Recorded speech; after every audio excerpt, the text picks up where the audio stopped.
السلام علیکم ملګرو. نن ورځ موږ زده کوو چې څنګه کولی شو یو بوټیبل یو اس بي جوړه کړو. یعنې زه غواړم چې د یو اس بي له لارې څخه خپل کمپیوټر ته وینډوز وکړم. نو دې دپاره به تاسو بوټیبل یو اس بي څنګه جوړوئ. لومړی خو به تاسو ځان سره پاور ایسو چې کوم ایسو فایل ده، د ایسو فایل به تاسو د هغه وینډوز ډاونلوډ کړی وي. څو سټیپس دي لنډ ډایرکټ راځو په هغه باندې کار شروع کوو. خپل د وینډوز سرچ بار ته به لاړ شئ. هر وینډوز تاسو یوز کوئ، که 7 وي که 8 وي که 10 وي، هلته به تاسو cmd ولیکئ یا کمانډ پرامپټ به ولیکئ. دا به رن ایز اډمنسټریټر کوي. رایټ کلیک پې وکړئ او رن ایز اډمنسټریټر یس پې کوي. دا اوس به تاسو راشئ دلته کې کمانډس ته به دلته کې ولیکئ تاسو diskpart. صحیح ده. diskpart چې کله ولیکو سپیلینګ ته به خیال کوئ او سپیلینګ کې به ډېر زیات احتیاط کوئ چې بیا کار نه کوي. نو diskpart مو چې کله ولیکو اوس به تاسو لیست راته وښایه د ډیسک چې کوم ډیسک ما سره موجود دي.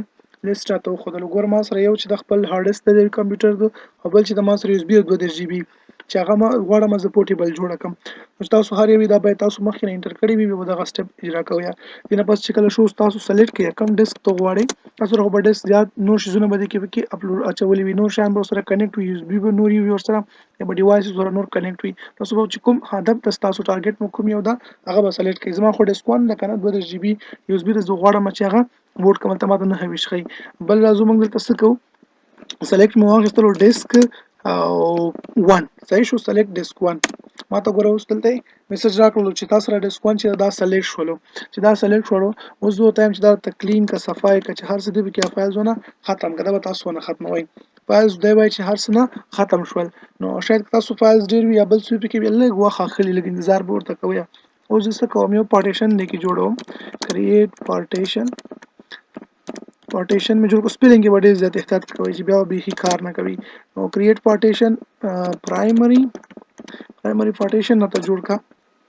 ګورئ موږ سره پارټیشن پکې جوړ شولو. اوس د فارمټ زه برابروم د فایل سیسټم لپاره. فارمټ د فایل سیسټم راته برابر کړه کوم پیډ 32 ان ټي اف اس نو پیډ 32 خای تاسو واخلئ او دا به کوي کویک به کوي او دا انټر کې پسې او اوس دا روان ده. صحیح ده. ما سره فایل فارمټ سیسټم جوړیږي. دا کمپلیټ شو سکسسفل، په کامیابی سره دا هر څه مکمل شول. اوس زه څه کوم، اوس به زه دا اکټیو کړم. صحیح ده. دې نه پس به تاسو دا اکټیو کړئ. ګوره زموږ سره اکټیو شولو. اوس به بس تاسو دغه د کوم سی ام ډي کمانډ چې کوم کمانډ موږ ورکول هغه ختم شو. دا به اگزیټ کړئ. اگزیټ دی نو تو اگزیټ بس دا کلوز کړئ. صحیح شو. اوس به تاسو راشئ خپل فایل ته چې په کوم هر ځای کې تاسو سره هغه ایسو فایل موجود وي. دا زما سره وینډوز 10 والا ایسو فایل موجود ده. دا د وینډوز سرور ده. ما چې تاسو ته کوم ان ټي اف اس ولې تاسو دا یوز کوئ. زموږ د وینډوز سره کار ده. وینډوز 7 8 10 11 چې هر یو وي او په ډاونلوډ کې لنیټ څخه د فایل د بدی به تاسو کلیک وکړئ. چې کله مو کلیک وکړلو ایسو فایل ده تاسو چې دا تاسو سره اوپن کیږي لږ ټایم اخلي. شک رجسټر وسی پور ایسو بس بیا مشکل نه ډایرکټ تاسو سره اوپن کیږي. اوس راځم دلته کې ان بوزي د سپیس ته تاسو راشئ. دا ټول ډرایوز چې کوم هغه تاسو ښکارا کړئ. دا ګوره دلته تاسو دا اپشن راځي، باید تاسو دا اپشن راولئ. کله چې زه هغه ایسو فایل اوپن کوم دا ډي وی ډي ډرایو ای اس ډي دا غره اپشن راغلو 4.2 جی بي د ما سره دا فایل. نو بدی باندې کلیک کړئ. دا به تاسو اوپن کړئ. چې اوپن وکړلو هر څومره فایل چې دي دا به سلیکټ کړئ. سلیکټ آل به کې کنټرول ای سره یا هم دا شان دي د کرسر سره دا ما ټول سلیکټ کړلو. چې کله مو دا سلیکټ کړلو دا به راوخلئ کاپي به کې کنټرول سی په واسطه باندې کنټرول سی سره کاپي او چې هر ځای کې تاسو یو اس بي وه یو ته براشي دا زما یو اس بي ده دا اوپن یې کړئ او په دې ځای کې تاسو دا پیسټ کړئ. دا مو چې کله پیسټ کړو دا د فایل ورته کوم فایل نه دي زما سره هغه دی وینډوز یو اس بي ته روان دي. نو چې دا کله مکمل شولو وې باسي اوس تاسو کولای شئ چې هر قسم کمپیوټر ته ترینه په اسانۍ باندې وینډوز وکړئ. ان شاء الله راتلونکي ویډیوز کې به تاسو ته ښیم چې څنګه وینډوز کولای شو 7 څنګه کوو 8 څنګه کوو 10 څنګه کوو. طریقې ډېرې اسانه دي، ایزي دي، لاندې طریقې دي او کار برته پې کوم. ان شاء الله راتلونکي ویډیوګانې به تاسو هغه وګورئ. نو دا څو سټیپس کو غواړئ ته لیکم هم دي ځکه خیر ویډیو سره وګورئ. سټیپس ته لیکم. سټیپس دا چې اول باید تاسو ولرئ.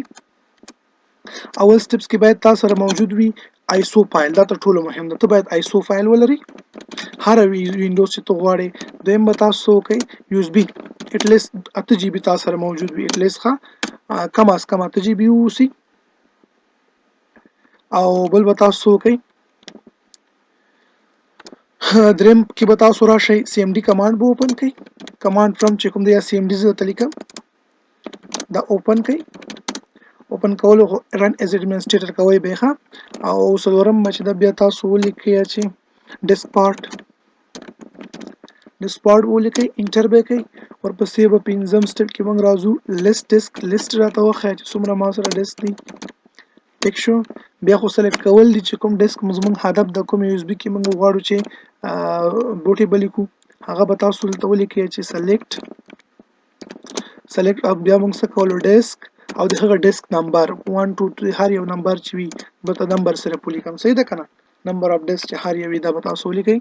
او ورپسې بیا راشئ 7 سټپ کې موږ څه کول، هغه مو څه کولو، دې لپاره موږ یو پارټیشن برابرولو. صحیح ده؟ کریټ پارټیشن. دا بل چې دا ډیسک سلیکټ کړو تاسو دا کلین کوي، صفا کولو زموږ سره وم سټپ کې نه چې هر څومره هغه وي دا به ختم کړي، فارمټ بشي تاسو یو اس بي. په اتم سټپ کې به تاسو داسې وکړئ چې اوس پکې پارټیشن ورته جوړ کړئ. کریټ پارټیشن پرایمري دا به کوي. هم سټپ کې موږ څه کوو، بیا زموږ سره چې دا فیټ پارټیشن مې کله جوړ کړل، اوس به فارمټ ور جوړ کړي د فایل لپاره. فارمټ زموږ سره چې دا اف اس فایل سیستم زموږ سره راشي فیټ 32 او بیا به ولیکي په سپیک سپیلینګ ته مو ډیر خیال کوئ. بیا موږ څه کوو، ورپسې دا اکټیو کوو. سم سټپ زموږ سره چې دا به اکټیو کوو، وړوکی او غټ فرق نه کوي، کیپیټل سمال لیټرز کې مشکل نشته چې هر یو ولیکي، خو سپیلینګ باید دقیق وي. لاست سټپ کې به تاسو څه شي د دې نه ایگزیټ به ولیکئ، ښه ایگزیټ نه به وځئ او بیا به تاسو سی ام ډي کمانډ څنګه کوئ، کلوز به کوئ اخیره کې. نو ستاسو بوټیبل یو اس بي اوس تیاره ده، کولی شئ چې قسم ته وینډوز ورڅخه وکړئ. او بل چې څه شی دا مو چې کلوز کړو، یو بل سټپ هم خیر درته ولیکم. تاسو به داسې وکړئ چې کمپایل چې دا آیسو فایلز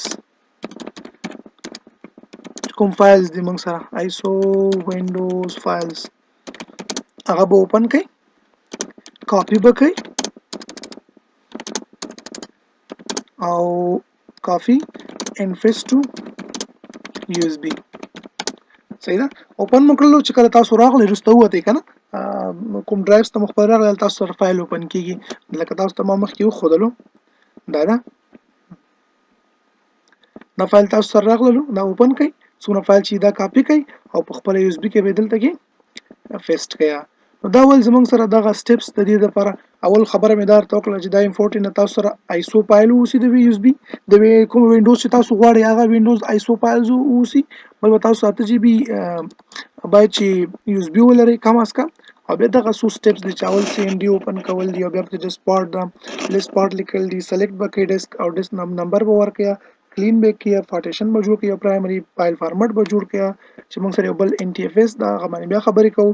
او دې نه پس به تاسو اکټیو بیا ایگزیټ او بیا چې کوم سیم آیسو فایلز دی هغه به اوپن کړئ، فایل به اوپن کړئ چې څومره فایلز پراته دي راوایخله او په خپله یو اس بي کې به تاسو واچوئ. نو دا ول زمونږ نن ورځې چې څنګه کولی شو موږ یو بوټیبل یو اس بي جوړه کړو.